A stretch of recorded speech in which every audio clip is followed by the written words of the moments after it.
दिनों राजस्थान बोर्ड की जो स्कूलें हैं उनमें प्रवेश उत्सव का कार्यक्रम चल रहा है और अभिभावक है वो अपने बच्चों को प्रवेश दिलाने के लिए कई विद्यालयों में इधर उधर जाते हैं और एडमिशन किस विद्यालय में कराएं इस पे थोड़े चिंतित से नज़र आ रहे हैं। सबसे पहले मैं ये बताना चाहूँगा कि कोई भी अभिभावक, चाहे अंग्रेजी माध्यम के विद्यालय में प्रवेश कराना हो, चाहे हिंदी माध्यम के विद्यालय में प्रवेश करवाना हो, उसमें 4-5 चीज़ें देखना बहुत ज़रूरी है, क्योंकि ये बच्चे के भविष्य का सवाल होता है।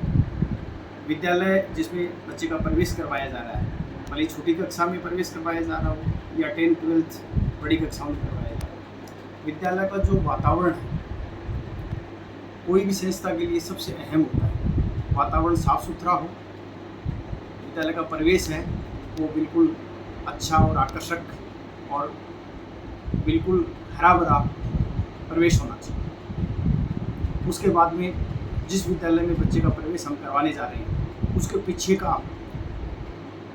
5 साल का रिजल्ट जरूर देखें। अगर विद्यालय 10th 12th स्तर का है तो उसका माध्यमिक शिक्षा बोर्ड का रिजल्ट अवश्य देखें, 1 साल का नहीं देखें। 1 साल में कई बार क्या होता है 2-4 बच्चे 90 या 95 से ऊपर तो कैसे लग जाते हैं, वो ज़्यादा मायने नहीं रखते 1-2 बच्चे। आप पूरा रिजल्ट देखिए, जिस भी विद्यालय का आपको देखना पूरे 5 साल में 10th में उनके पास टोटल बच्चे कितने थे, 12th में उनके पास टोटल बच्चे कितने थे, उनमें से कितने 90 से ऊपर आए, कितने 85 से ऊपर आए, और उनमें से फेल ज़रूर देखें।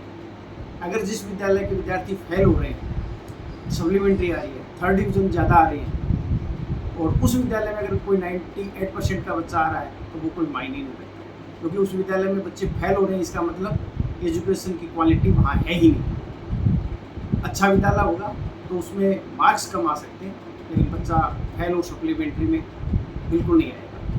तो ये ज़रूर देखें आप, ऊपर के बच्चों को न देख के आप सारे बच्चों को देखें, नीचे के बच्चों को अवश्य नोट करें। मतलब कई विद्यालय ऐसे होते हैं जो ऊपर के 2-3 रिजल्ट को शो करते रहते हैं, नीचे ये कभी शो नहीं करते कि हमारे विद्यालय का जो परीक्षा परिणाम है उसमें फेल होने वालों की संख्या कितनी है, सप्लीमेंट्री वालों की संख्या कितनी है, वो कभी नहीं बताते। तो ये अभिभावक को खोजना होगा।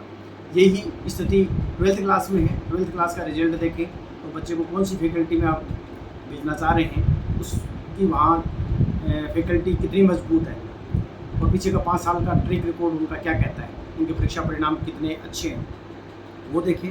उसके बाद में विद्यालय का अनुशासन जरूर देखें, क्योंकि अकेली पढ़ाई भी कोई मायने नहीं रखती है। अगर विद्यालय में अनुशासन नहीं है तो आपका अच्छा खासा होशियार बच्चा है वो लाइन से भटक सकता है, और फिर वो अच्छे नंबर लाने की बात तो बहुत दूर है, उसकी आदतें खराब हो जाएंगी और वो उस जो पढ़ाई की जो है उससे भी दूर हो जाएगा। इसलिए अनुशासन बहुत महत्वपूर्ण होता है किसी भी विद्यालय के लिए। विद्यालय का अनुशासन जरूर देखें। उसके बाद में उस विद्यालय में पढ़ाई, खेल सुविधाएं और वातावरण, उनके अलावा अगर एक जो महत्वपूर्ण चीज़ देखनी है तो ये भी जरूर देखें कि कहीं हम हमारे बच्चे को ऐसे विद्यालय में तो नहीं भेज रहे हैं जो भारतीय संस्कृति से उसको दूर करते हैं। तो इस बात का भी हमें गौर करना पड़ेगा कि चाहे अंग्रेजी माध्यम के विद्यालय हो, चाहे हिंदी माध्यम के विद्यालय हो, धरातल से जुड़ना बहुत ज़रूरी है। हमारी जो सनातन संस्कृति है उसके ऊपर ज़रूर बच्चे को उसमें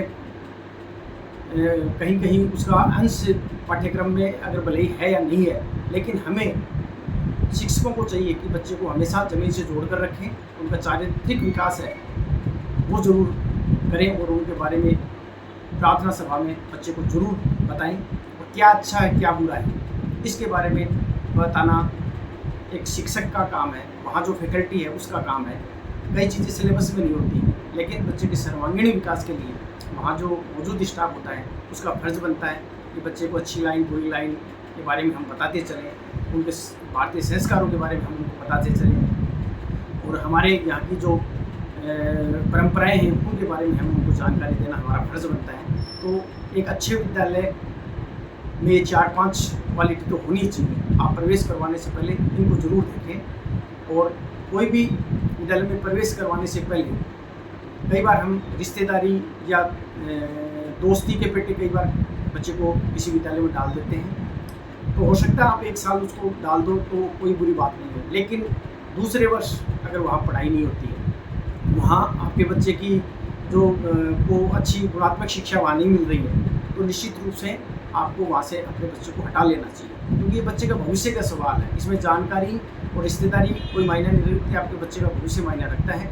इसलिए कोई भी विद्यालय का हम चयन करें तो उससे पहले हम सोच समझ कर चयन करें। उसका परीक्षा परिणाम है वो आजकल वेबसाइटों पर उपलब्ध होता है, वो पीछे के 4 साल का परिणाम या 5 साल का परिणाम देख कर ही आप किसी विद्यालय का फैसला कीजिए। मीठी मीठी बातों के आधार पर किसी भी विद्यालय में अगर हम किसी बच्चे को भेजते हैं तो वो हमारे लिए और बच्चे के लिए दोनों के लिए नुकसानदायक हो सकता है।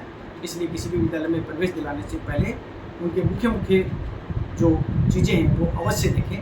कक्षा कक्ष हवादार है या नहीं है, वहाँ पानी की सुविधा किस टाइप की है, वहाँ टॉयलेट्स की बच्चों के लिए सुविधा किस टाइप की है, ये सारी चीज़ें हमें उसमें ज़रूर देखनी चाहिए।